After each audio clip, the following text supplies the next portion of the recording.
Good morning विद्यार्थी मित्रांनो, आपल्या यूट्यूब चॅनलवर बिनभिंतीची शाळा या चॅनलच्या माध्यमातून आज आपण इतिहास राज्यशास्त्राचा पहिला पाठ पाहणार आहोत। यामध्ये भारत आणि जग आणि महायुद्धोत्तर राजकीय घडामोडी याचा सविस्तर अभ्यास आपण या पाठामध्ये करणार आहोत। चला तर मग थोडी उजळणी करूया। या मागील इयत्तांच्या नागरिकशास्त्राच्या पाठ्यपुस्तकातून आपण स्थानिक शासन संस्था, भारताचं संविधान आणि आपल्या देशातील राज्यपद्धती किंवा शासनाची रचना याचा अभ्यास केला। या इयत्तेमध्ये आपण आता भारताचा जगाशी असणारा संबंध पाहणार आहोत। भूगोलाच्या अभ्यासातून तुम्हाला जगाची भौगोलिक रचना समजली असेल। इतिहासाच्या अभ्यासातून ऐतिहासिक काळातील जागतिक घडामोडी समजल्या असतील। राज्यशास्त्राच्या अभ्यासातून आपण आता भारताचे जगाशी असणारे संबंध व महत्त्वाच्या जागतिक समस्या समजून घेणार आहोत। आपण सर्वजण वेगवेगळ्या कारणासाठी, सोयीसुविधांसाठी समाजातील व्यक्ती, संस्था या संघटनावर अवलंबून असतो। आपले सामाजिक जीवन परस्परावलंबी असते व त्यात परस्पर सहकार्य खूप महत्त्वाचे असते, हे आपण पाहिले। हे जसे व्यक्ती आणि समाजाबाबत आहे तसेच ते विविध राष्ट्राबाबतही आहे। भारताप्रमाणे जगात अनेक स्वतंत्र देश आहेत। त्यांच्यात सातत्याने काही देवाणघेवाण चाललेली असते, व्यवहार होत असतात। ही स्वतंत्र राज्य परस्पराशी करारही करत असतात। या सर्व स्वतंत्र व सार्वभौम देशाची मिळून एक व्यवस्था तयार होते, तिला आपण आंतरराष्ट्रीय व्यवस्था असं म्हणतो।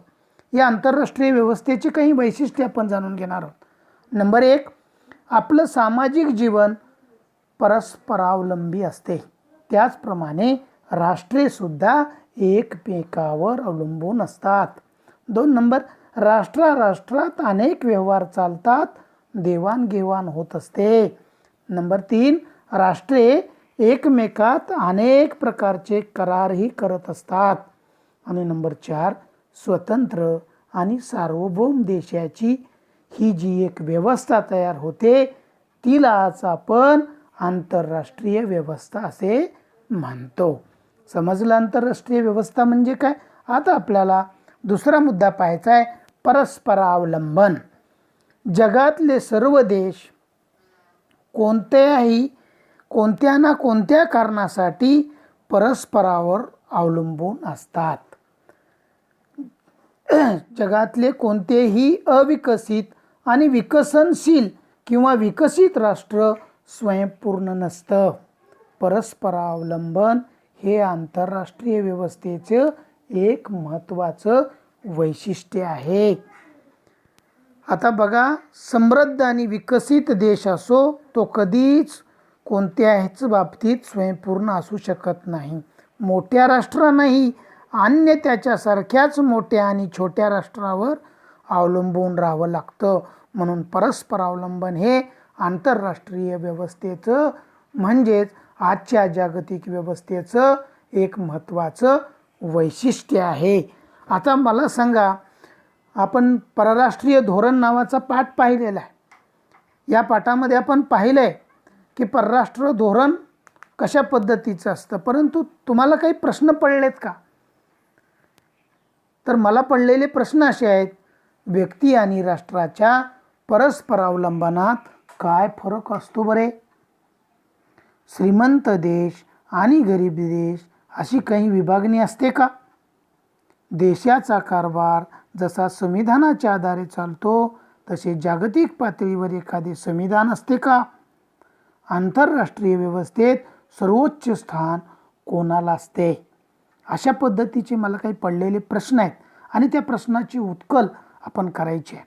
आता परराष्ट्र धोरणाच्या द्वारे आंतरराष्ट्रीय संबंध आपण कशा पद्धतीनं इतर देशाची साधतो याचा अभ्यास आपल्याला करायचा आहे। प्रत्येक राष्ट्र आपल्या अंतर्गत व्यवहारासाठी त्याचप्रमाणे अन्य राष्ट्राशी कसे व्यवहार करावेत हे याविषयी निश्चित करतं। अशा धोरणाला परराष्ट्र धोरण असं म्हणतात. भारताचं परराष्ट्र धोरणाचा आपण अधिक विस्ताराने पुढील प्रकरणामध्ये अभ्यास करणारच आहोत. त्या अगोदर तुम्हाला सांगितलंय की करून पहा. 1 महिन्याची वृत्तपत्र संकलित करून त्यातील परराष्ट्र संबंधीच्या बातम्याचं संकलन करा. खालील मुद्द्याच्या आधारे त्या बातम्याचं वर्गीकरण करा व त्याचं प्रदर्शन भरवा.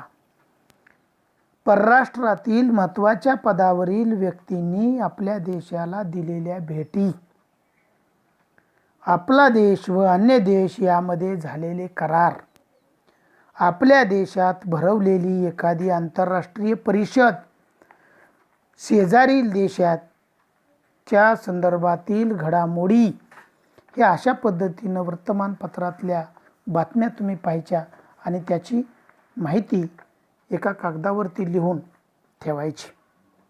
आता मला सांगा, हे परराष्ट्रीय धोरण पाहिल्यानंतर, या धोरणानुसारच राष्ट्राचं आंतरराष्ट्रीय संबंध निश्चित झाल्यानंतर किंवा निश्चित होत असतात, याच्यानंतर आपल्याला ज्या पहिल्या महायुद्धाला सामोरं जावं लागलं त्याची पार्श्वभूमी काय, आज आपण या पाठामध्ये पाहणार आहोत. आपण आज ज्या जगात राहत आहोत ते अनेक घडामोडीमधून आकारास आलेलं आहे. म्हणूनच आपले आजचे जग समजून घेण्यासाठी आपल्याला थोडं इतिहासात जावं लागेल. मागच्या शतकात 2 महायुद्ध झाल्याचे आपणास माहिती आहे. ही 2 महायुद्ध मागच्या शतकातील सर्वात महत्त्वाच्या घटना होत्या.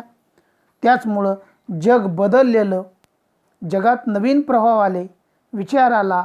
या महायुद्धामुळे आणखीन काय झालं हे आपल्याला समजून घ्यायचं आहे. तर पहिलं महायुद्ध सुरू झालं 1914 ते 1918. या कालावधीमध्ये हे महायुद्ध सुरू झालं.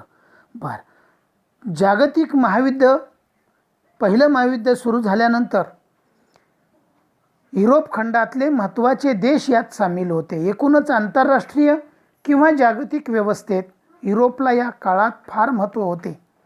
पहिल्या महायुद्धामुळे खूप मोठ्या प्रमाणात जीवित व वित्तहानी झाली. युद्धात सहभागी झालेल्या राष्ट्रांना खूप आर्थिक नुकसान सोसावं लागलं. युद्धात सहभागी नसलेल्यांनाही या युद्धाची झळ लागली. जिंकलेल्या व हरलेल्या राष्ट्राच्या अर्थव्यवस्था कोसळल्या आणि अशा पद्धतीचे ह्या पहिल्या महायुद्धाचे परिणाम संपूर्ण जगाला सहन करावे लागले. युरोपीय राष्ट्रांच्या वसाहतीत स्वातंत्र्य चळवळी सुरू झाल्या. युरोपीय राष्ट्राच्या वर्चस्वाला या चळवळीनं मोठं आव्हान दिलं. युरोपातील पूर्वीची साम्राज्य नष्ट होऊन अनेक नवीन राष्ट्र उदयाला आले आणि अशा पद्धतीनं पहिल्या महायुद्धामध्ये सहभागी झालेली जी राष्ट्र होती त्यामध्ये मित्र राष्ट्र होती Britain, France, Russia, Italy, America.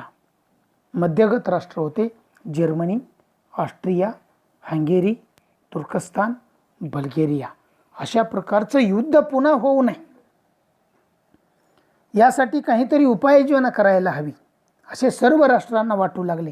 त्यातून राष्ट्रसंघ या आंतरराष्ट्रीय संघटनेची स्थापना झाली. आता हे आंतरराष्ट्रीय समस्या सोडविण्यासाठी चर्चा व वाटाघाटी करण्याचे एक महत्त्वाचं व्यासपीठ बनलं. युद्ध टाळणे ही राष्ट्रसंघाची मुख्य जबाबदारी मानण्यात आली. पहिलं महायुद्ध संपल्यानंतर युरोपमध्ये व युरोप बाहेरही अनेक महत्त्वाचे बदल घडून आले. उदाहरणार्थ युरोपमधील पूर्वीची साम्राज्य कोसळली व त्यातून नवीन राष्ट्र उदयाला आली. तर पहिल्या महायुद्धानंतर युरोपात झालेले कोणते बदल होते हेही तुम्हाला मी सांगतो. पहिल्या महायुद्धामुळे युरोपमध्ये 4 साम्राज्य नष्ट झाली. कोणती 4 साम्राज्य होती? Number 1 Russian, Austro Hungarian, Balkan प्रदेशातील तुर्की ऑटोमन साम्राज्य आणि जर्मन साम्राज्य. या महायुद्धानंतर युरोपामध्ये पुढील राष्ट्रांचा उदय झाला. कोणत्या राष्ट्रांचा उदय झाला?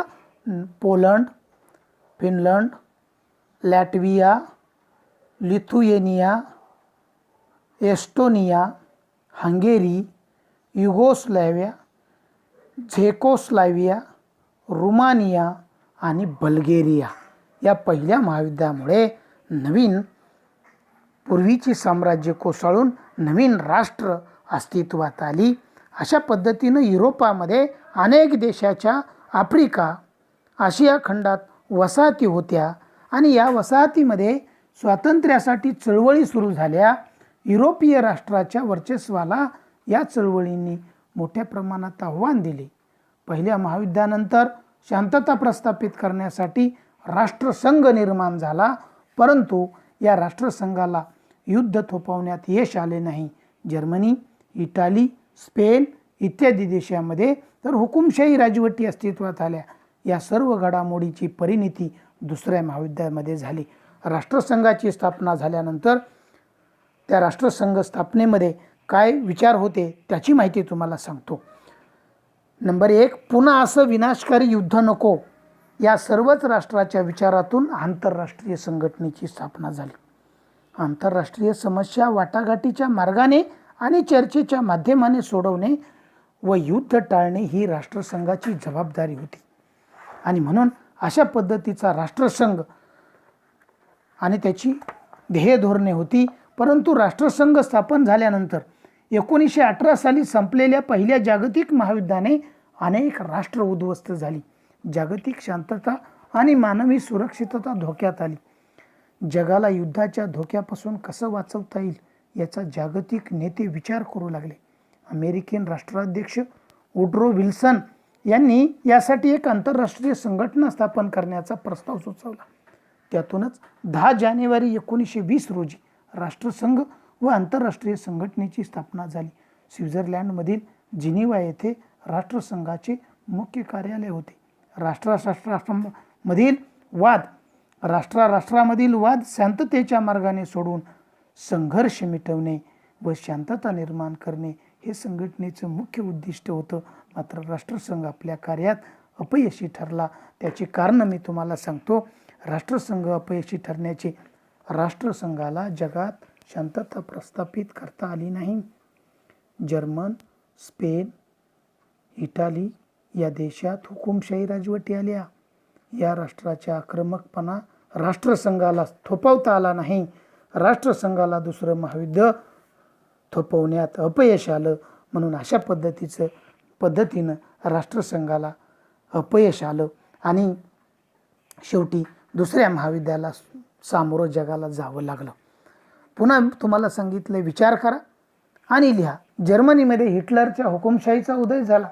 जर्मनीतील लोकशाही परंपरा बळकट असत्या तर काय झालं असतं. हुकुमशाही राजवटी अस्तित्वात येऊ नयेत म्हणून आपण कोणती काळजी घेतली पाहिजे. पुन्हा तुम्हाला विचारलं, तुम्हाला काय वाटतं. युद्धास प्रतिबंध करण्यासाठी राष्ट्रसंघ निर्माण केला, परंतु युद्ध थोपवण्यात राष्ट्रसंघ अपयशी ठरला. राष्ट्रसंघानं युद्ध टाळण्यासाठी कोणत्या उपाययोजना करायला हव्या होत्या हे तुम्ही सांगायचे. आणि शेवटी आपल्यावर दुसरं महायुद्ध लादलं गेलं जगावरती आणि ते दुसरं महायुद्ध 1939 ते सन 1945 या कालावधीमध्ये दुसरं महायुद्ध झालं.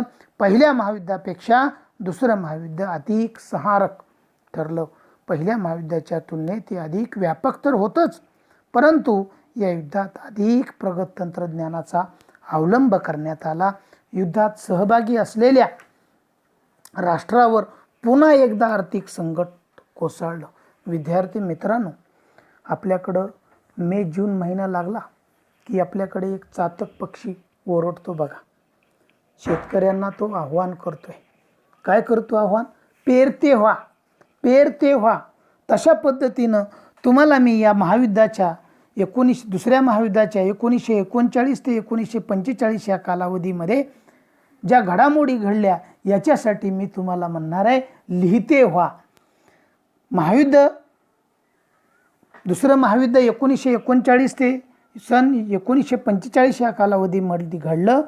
याच काळात भारतात कोणत्या घडामोडी होत होत्या याची माहिती तुम्ही लिहायची. महायुद्धाचा भारतावर कोणता परिणाम झाला. दुसऱ्या महायुद्धामध्ये सहभागी असलेली राष्ट्र काळजीपूर्वक ऐका. मित्र राष्ट्र होती Britain, France, Australia, Canada, New Zealand, Bharat, Soviet union, चीन आणि अमेरिका. अक्षराष्ट्र होती Germany, Japan, Italy. Germany, Japan, Italy. दुसऱ्या महायुद्धामध्ये अमेरिकेचा महत्त्वाचा सहभाग होता. अमेरिकेने अणुबॉम्बची निर्मिती केली होती. युद्ध संपवण्यासाठी जपानमधील हिरोशिमा व नागासाकी या 2 शहरावर अनुक्रमे 6 ऑगस्ट व 9 ऑगस्ट 1945 रोजी अमेरिकेनं अणुबॉम्ब टाकले आणि जपानचे हिरोशिमा आणि नागासाकी ही 2 महाकाय शहरं नेस्तानाबूद करून टाकली. युरोपमध्ये जर्मनीच्या पराभवानंतर, या आशियामध्ये जपानच्या पराभवानंतर दुसरे महायुद्ध संपलं. दुसऱ्या महायुद्धानंतरच्या काळामध्ये जागतिक पातळीवर ज्या घडामोडी झाल्या त्यातली एक महत्त्वाची घटना म्हणजे शीतयुद्धाची सुरुवात होय. 1945 ते 1991 हा प्रदीर्घ काळ शीतयुद्धाने व्यापला होता. या काळातील काही बदलांचा अभ्यास आपण आता घेणार आहोत. आता शीतयुद्धाचा प्रारंभ झाला तर त्या प्रारंभामध्ये दुसऱ्या महायुद्धाच्या मित्र असणारे अमेरिका व सोव्हिएत युनियन युद्ध संपताच परस्पराचे स्पर्धक बनले. त्यांच्यातील सहकार्याची जागा स्पर्धेनं घेतली. स्पर्धेनं जागतिक राजकारणाचा 40 ते 45 वर्षाचा कालखंड व्यापला. या दोन्ही देशामध्ये उघड युद्ध झाले नाही, परंतु युद्धाचा भडका मात्र कधीही उडू शकेल असा तणाव त्यांच्या संबंधांमध्ये होता. प्रत्यक्ष युद्ध नाही, पण युद्धाला पूरक अशा तणावपूर्वक परिस्थितीचं वर्णन शीतयुद्ध या संज्ञेद्वारे केले जाते. या काळात अमेरिका तर महासत्ता होतीच, पण सोव्हिएत युनियननेही अण्वस्त्राची निर्मिती करून आपले लष्करी सामर्थ्य वाढवून महासत्ता बनण्याचा प्रयत्न केला. अमेरिका व सोव्हिएत युनियन या 2 महासत्तांमधील संघर्ष, सत्ता स्पर्धा, शस्त्रस्पर्धा, विचारप्रणालीतील भेद, परस्परांना कटाशह देण्याची वृत्ती या सर्व बाबीमुळे शीतयुद्ध सुरू झाले. आणि शीतयुद्धाचे परिणाम आपल्याला पाहिजेत. लष्करी संघटनेची निर्मिती झाली आणि लष्करी संघटनेची निर्मिती होऊन या शीतयुद्धाच्या काळामध्ये भांडवलशाही आणि साम्यवादी राष्ट्रांनी आपापसात लष्करी करार संघटना स्थापन केल्या. अमेरिकेच्या नेतृत्वाखाली Belgium, Britain, Canada, Portugal, Greece अशा 13 राष्ट्रांनी सुरुवातीस NATO, North Atlantic Treaty Organization ही लष्करी संघटना 1949 साली स्थापन केली. पुढे त्यात आणखी 14 राष्ट्र सहभागी झाले. सोव्हिएत युनियनच्या नेतृत्वाखाली वारसा करार ही साम्यवादी राष्ट्राची लष्करी संघटना 1955 साली अस्तित्वात आली आणि अशा पद्धतीनं या कराराच्या माध्यमातून लष्करी संघटनेची निर्मिती झाली. तुम्हाला पुन्हा प्रश्न विचारला, तुम्हाला काय वाटतं? तंत्रज्ञानातील प्रगती आणि आंतरराष्ट्रीय शांतता यांच्यातही काही संबंध असतो का? मानवी कल्याणासाठी तंत्रज्ञानाचा वापर कशा पद्धतीनं करता येईल? आता पुन्हा जगाचे द्विध्रुवीकरण म्हणजे काय? शीतयुद्धाच्या काळामध्ये जगातील बहुतेक देश 2 महासत्तांच्या गटात सहभागी झाले होते. सर्व देश एका महासत्तेवर अवलंबून असतील तर ते एकध्रुवीकरण, 2 महासत्तांत विभागले असतील तर ते द्विध्रुवीकरण, असे अनेक महासत्तांत विभागले असतील तर त्यांना आंतरराष्ट्रीय व्यवस्थेत बहुध्रुवीकरण असं म्हणतात. म्हणून असे जगाचे द्विध्रुवीकरण याच्यामुळं शीतयुद्धाचा आवाका त्यामुळं वाढला, तणावाचं क्षेत्र व्यापक झालं. हे करून पहा म्हटलंय. क्युबाचा संघर्ष 1962 ही शीतयुद्ध काळातील एक अत्यंत महत्त्वाची घटना होती. या संघर्षाविषयी अधिक आपल्याला माहिती मिळवायची आहे. तर बघा, क्युबाचा संघर्ष म्हणजे काय हेही माहिती करून आपण घेतलं पाहिजे.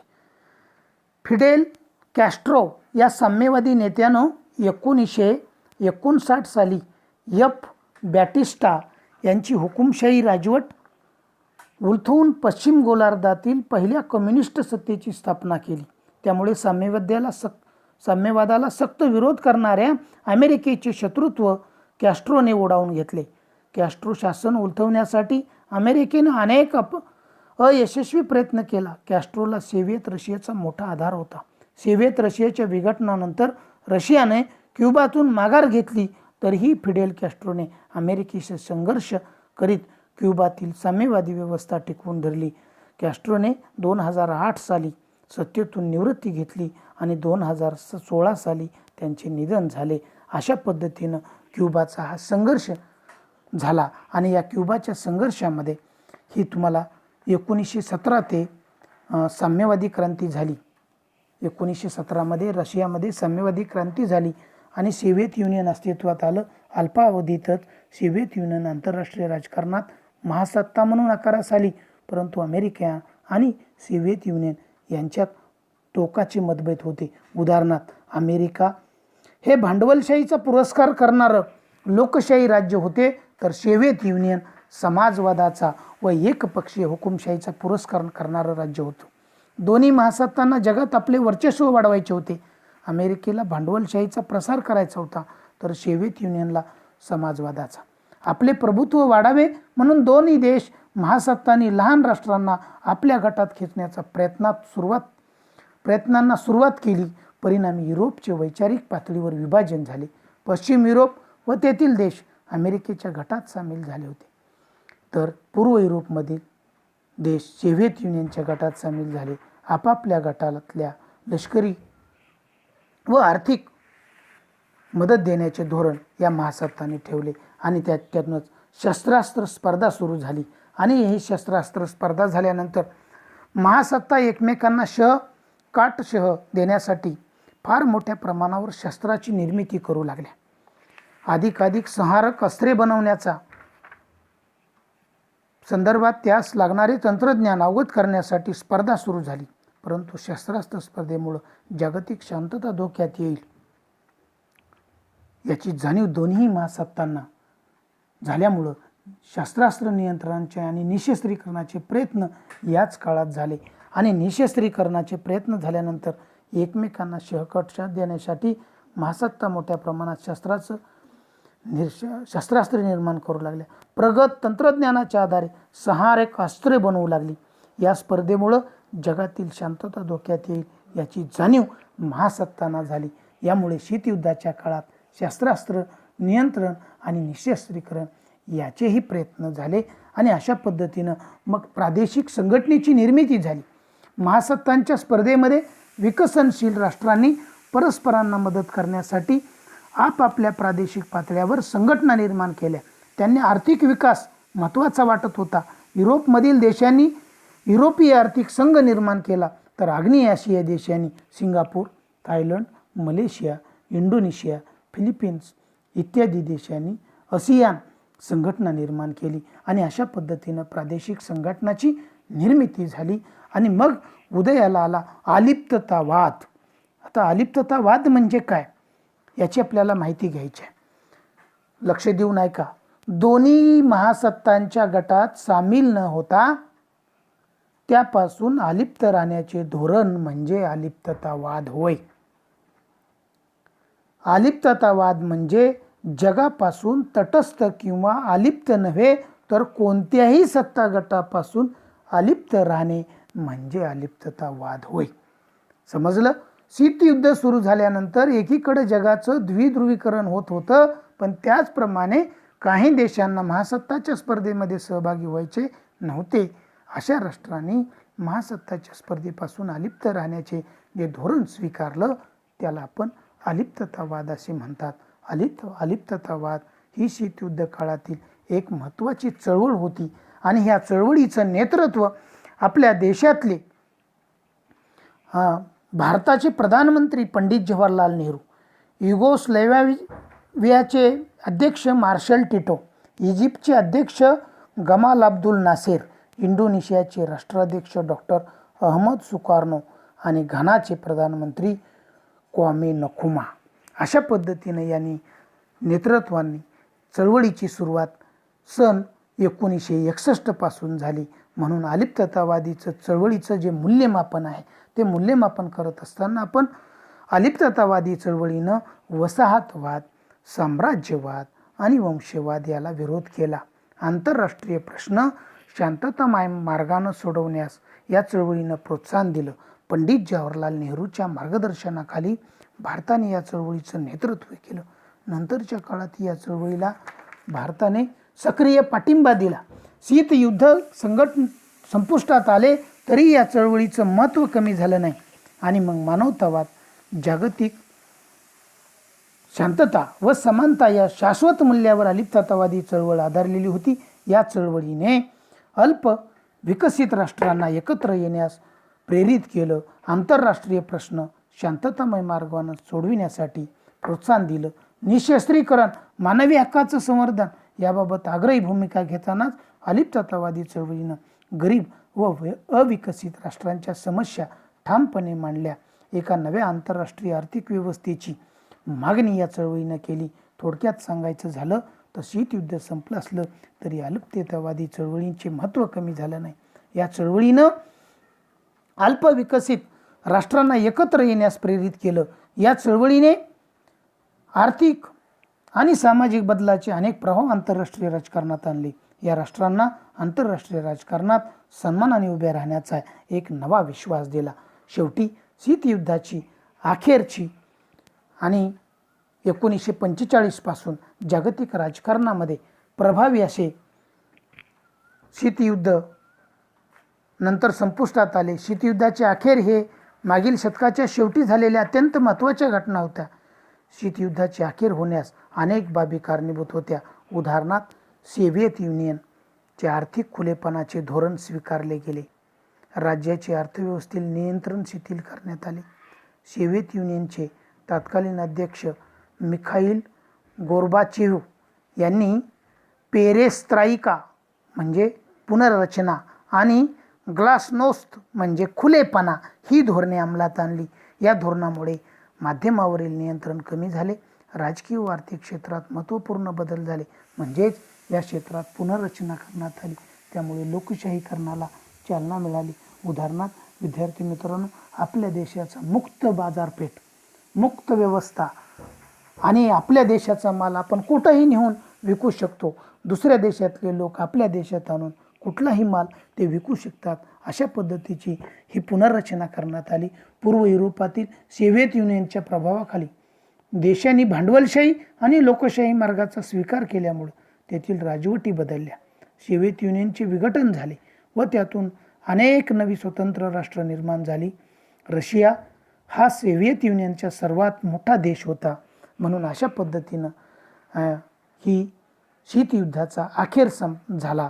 आणि पुन्हा तुम्हाला म्हटलंय, नाटो ही संघटना आजही अस्तित्वात आहे, परंतु तिचं स्वरूप आता लष्करी नाही. या संघटनेत किती देश आहेत ते आता शोधा, असं तुम्हाला प्रश्न विचारला. त्यानंतर तुम्हाला विचारलंय शब्द सुचवा. एकच महासत्ता असते व तिच्यावर जेव्हा अनेक देश अवलंबून असतात तेव्हा त्या आंतरराष्ट्रीय व्यवस्थेला आपण एकध्रुवीय व्यवस्था म्हणतो. दोन महासत्तामध्ये झालेल्या राष्ट्राच्या विभागणीला द्विध्रुवीकरण म्हणतात.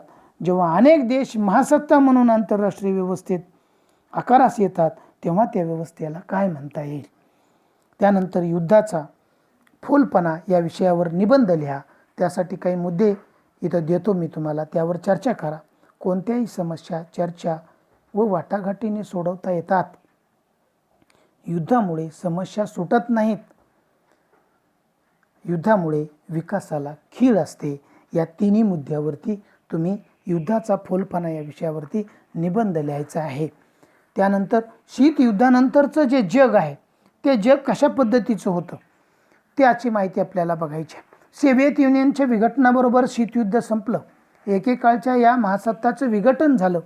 जगातल्या राजकारणामध्ये महत्त्वाचे बदल घडून आले.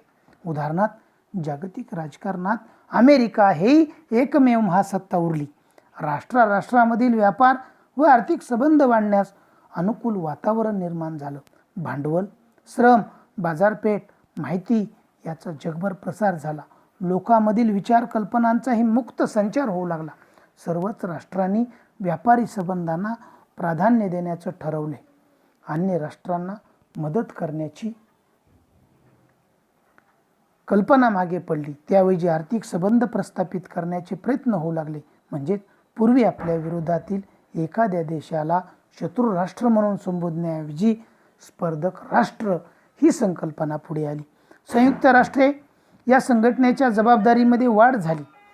जागतिक शांतता व सुरक्षितता टिकविण्यासाठी संयुक्त राष्ट्राने अधिक ठोस प्रयत्न करावे लागत आहेत. पर्यावरण रक्षण, मानवी हक्काची जोपासना, स्त्री पुरुष समानता, नैसर्गिक आपत्तींचा सामना या बाबींना जागतिक स्वरूप प्राप्त झाले. त्यानंतर आपल्याला जागतिकीकरण म्हणजे काय या मुद्द्याचा आपल्याला अभ्यास करायचा आहे. जागतिकीकरणाचा अर्थ काय? व्यापार व आर्थिक खुलेपणा, भांडवल व बाजारपेठा खुले होणे, विचार व कल्पनांची देवाणघेवाण मुक्तपणे होणे, माहिती तंत्रज्ञानामुळे देशाच्या सीमारेषा पुसल्या जाणे, या सर्व प्रक्रियांनाच जागतिकीकरण असं म्हणतात. जागतिकीकरणामुळे बाजारपेठा खुल्या झाल्या, व्यापार वाढला, परंतु गरीब व श्रीमंत राष्ट्रांमधील दरी मात्र कमी झाली नाही. शीतयुद्धानंतर व्यापार आर्थिक संबंधामध्ये खुलेपणा आला. यापूर्वीच म्हटल्याप्रमाणे भांडवल, श्रम, बाजारपेठा आणि माहितीचं जगभर संचरण होऊ लागलं. जगभराच्या लोकांमध्ये विचार, कल्पनांची देवाणघेवाण वाढली. माहिती तंत्रज्ञानामध्ये क्रांतीनं जगातल्या घडामोडी सर्वत्र कळू लागल्या. देशाच्या सीमारेषा पूर्वी इतके महत्त्व राहिले नाहीत. या सर्व प्रक्रियांना जागतिकीकरण आपण असं म्हटलं. जागतिकीकरणाचे जसे काही फायदे झाले तसेच काही तोटेही झाले. उदाहरणार्थ, विविध राष्ट्राच्या अर्थव्यवस्था परस्परांशी जोडल्या गेल्यानं व्यापार वाढला, आर्थिक एकत्रीकरण वाढले, बाजारपेठामध्ये मुबलकता आली, परंतु त्याचबरोबर गरीब आणि श्रीमंत राष्ट्रांमधील दरी मात्र कमी झाली नाही. या प्रकरणामध्ये आपण 1945 पासूनच्या जागतिक घडामोडीचा अभ्यास केला. शीतयुद्धकालीन जग, त्यातील शस्त्रस्पर्धा व निःशस्त्रीकरणाचे प्रयत्न समजून घेतले. जागतिकीकरणाचा अर्थही अभ्यासला. पुढील प्रकरणामध्ये आपण भारताच्या परराष्ट्र धोरणाचा अभ्यास करणार आहोत. म्हणून अशा पद्धतीनं महायुद्धोत्तर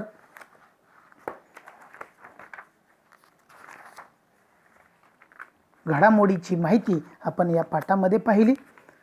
तुम्हाला पुन्हा प्रश्न विचारलाय, शोधा आणि सहभागी व्हा. पर्यावरण रक्षणासाठीच्या कोणत्याही 2 जागतिक संघटनांविषयी माहिती मिळवा. त्यांची उद्दिष्टे तुम्हाला मान्य असल्यास त्यांच्यातील सहभागाच्या संधी कोणत्या आहेत ते शोधा.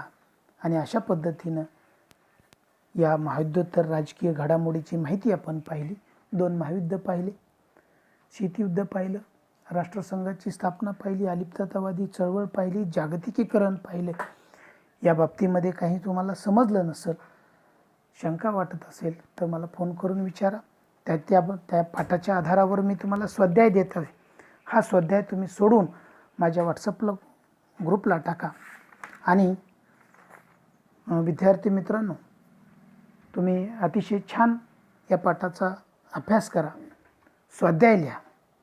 पुढील व्हिडिओ पाहण्यासाठी या चॅनलला लाईक करा, सबस्क्राईब करा, बेल आयकॉनचं बटन प्रेस करा आणि दिलेला स्वाध्याय वेळेच्या वेळी मला टाकत चला. शंका असल्यास कॉमेंट बॉक्समध्ये प्रश्न विचारा. आणि अशा पद्धतीनं महायुद्धोत्तर घडामोडी, राजकीय घडामोडी नावाचा पाठ संपलेला आहे. धन्यवाद.